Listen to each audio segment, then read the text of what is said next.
Ton attitude est le résultat de l'orientation que tu donnes à l'ensemble de l'énergie qui t'habite et qui peut t'amener soit vers une certaine hauteur, soit vers la lassitude, soit vers une certaine altitude, soit vers la lassitude. Ton attitude est le fruit de la gestion que tu fais de ton souffle de vie. Le plus beau cadeau que tu aies reçu, les souffles de vie. Et la gestion là peut soit t'amener vers la béatitude, soit vers la servitude. Il n'y a que deux orientations possibles et il n'est question que de choix. J'ai une mauvaise nouvelle pour toi. Ne pas choisir, c'est choisir le négatif. Le positif, on doit le choisir, on doit travailler pour, on doit donner de l'énergie pour l'acquérir. Ton attitude a un impact sérieux sur ta vision du monde, sur ta perception de la réalité, sur la conception de la vie que tu as, sur l'image que tu as de toi-même, sur les rapports que tu entretiens avec les autres et surtout sur ta philosophie de vie. C'est pourquoi tu dois bien soigner ton attitude. Tu dois prendre ta vie en main en prenant en main ton attitude. L'atmosphère qui règne en ton âme, en ton esprit, en ton cœur, en toi-même, à ton être, au sein de ton être profond. Mais c'est quoi l'attitude? Attitude, c'est l'atmosphère psychique profonde au sein de laquelle baigne ton esprit à un certain moment de ta vie, pendant une période de ta vie ou tout au long de ta vie. Si cette atmosphère est morose, faite de quoi? Si le ciel est ombrageux, nuageux, des tornades, des tempêtes, des foudres, des vagues, des typhons, des ouragans, dans ce sens-là, tu seras susceptible de voir la vie en noir. Et c'est là que l'on dit que le malheur appelle son frère, car c'est vrai, ce qui est en toi, c'est ce que tu vas attirer. C'est en quoi tu crois, c'est ce que tu vas attirer. Cependant, il est aussi possible qu'en toi, il y ait un ciel dégagé, un soleil d'été, une atmosphère d'air frais, d'air pur, où il fait beau vivre. En ce moment-là, ta vie sera là, va refléter ce qui est en toi. Car en réalité, tu ne vas attirer que ce qui est en toi. Et ce sera ton mode de vie. Quelle est la source de l'attitude? Elle est liée à deux choses, à ce qui est inné et à ce qui est acquis. Qu'est-ce qui est acquis? Tous les stress transgénérationnels liés à ta race, l'esclavage, la colonisation, le néocolonialisme, tous ces stress s'accumulent en toi à travers des gènes transmis de génération en génération. Mais il y a aussi une deuxième somme en toi. Ce sont des gènes liés particulièrement à ta généalogie, c'est-à-dire tes ancêtres jusqu'à toi. Cela va te prédisposer à quelque chose dans la vie. Et l'autre, ceux qui sont nés au nord, auront l'inverse de ce que toi tu auras. Qu'est-ce que toi tu auras en toi? Tu auras cette tendance-là liée au nègre, lui aura les tendances liées à la race blanche, ce qui est tout à fait normal. Mais tous ces gènes sont à l'état latent, c'est-à-dire inactif au fond de toi.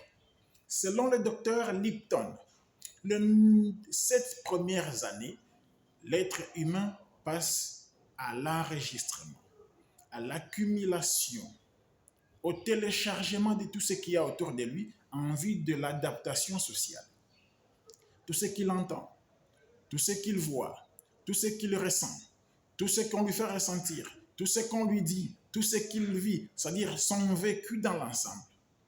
Toutes ces choses vont se présenter d'une manière simple.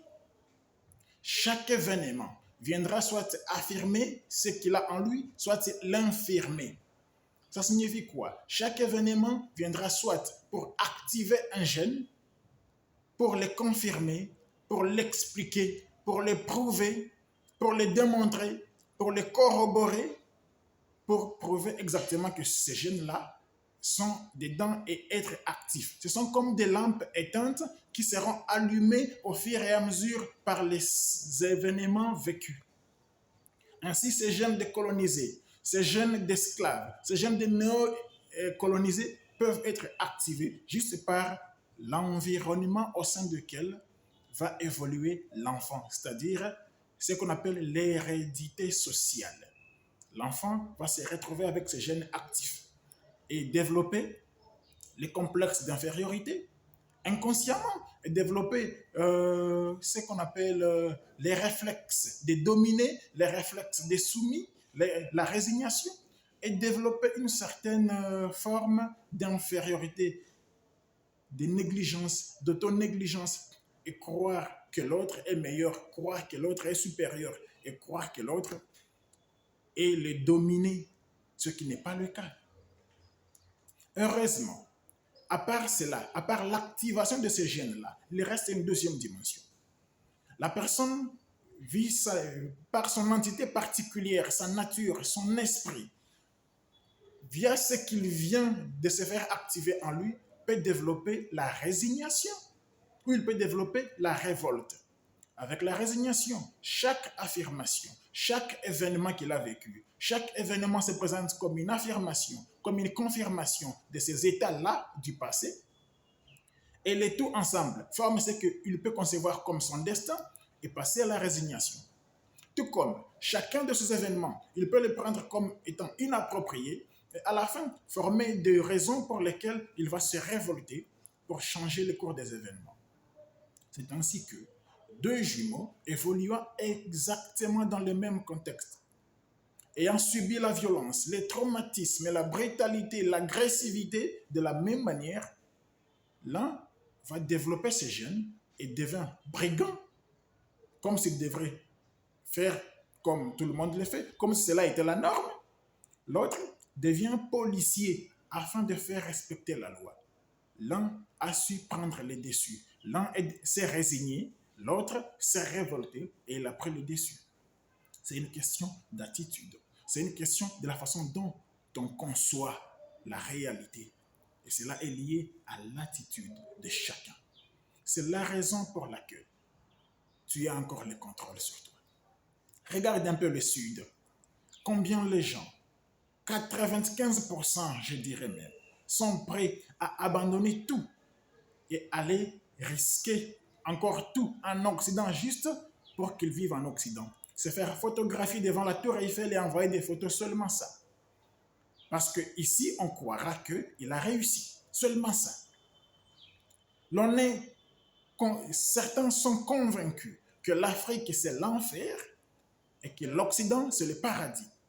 Malgré les terres arables en Afrique, malgré les sous-sols si riches, nombreux ne comprennent même pas que l'évolution actuelle occidentale est liée à ce que l'Afrique offre, à ce que l'Afrique donne, à ce qui est pris en Afrique. Et qu'il est possible d'inverser la tendance, c'est-à-dire de prendre en charge tous nos talents qui défendent les drapeaux occidentaux et de prendre en compte tous les cerveaux qui sont en train de développer l'Occident et qui sont les nôtres, de canaliser cette énergie-là, de canaliser ces talents, ces compétences et de faire à ce que l'Afrique puisse se mettre debout, se relever et aller de l'avant et vaincre tous ces vieux démons, les complexes d'infériorité. La fausse croyance selon laquelle l'Occident c'est le paradis et l'Afrique l'enfer, ce qui n'est pas le cas. C'est une question de perception de la réalité, liée à une mauvaise attitude colonialiste, liée à une mauvaise attitude d'esclaves, liée à une mauvaise attitude de néo-colonisés et qui amène nombreux à croire qu'ils ne valent rien. Or, ce n'est pas le cas. C'est une question d'attitude. Parce que, en réalité, ton attitude a un impact sérieux sur ta vision du monde. Ton attitude a un impact sur ta perception de la réalité, sur ta conception de la vie, sur l'image que tu as de toi-même, sur les rapports que tu entretiens avec les autres, sur ta philosophie, sur tes croyances. Ton attitude a un impact considérable, au point où, quand tu vois tout en noir, toi-même, tu te vois aussi en noir. L'auto-sous-estimation, l'auto-négligence, l'auto-dévaluation est liée toujours à l'attitude, au fait de croire que l'on ne vaut pas comme l'autre, que l'on est inférieur à l'autre, les complexes d'infériorité. Ton attitude est la source d'énergie pour ta détermination. Ton attitude ravitaille ta motivation. Ton attitude fait flamber ta volonté. Ton attitude te pousse à aller de l'avant car ton attitude est la force intérieure qui te permet de te mettre debout chaque matin et d'aller de l'avant et de prouver de quoi tu es capable, de faire ce que tu dois faire. Avec une mauvaise attitude, si tu te crois que tu es fini, si tu crois que tu viens d'un monde fini, si tu crois que tu ne vaux rien, si tu crois que tu ne peux rien, si tu crois que c'est fini, si tu crois que tout est déjà écrit dès le départ, que on n'a plus rien à faire, c'est exactement ce qui va se passer.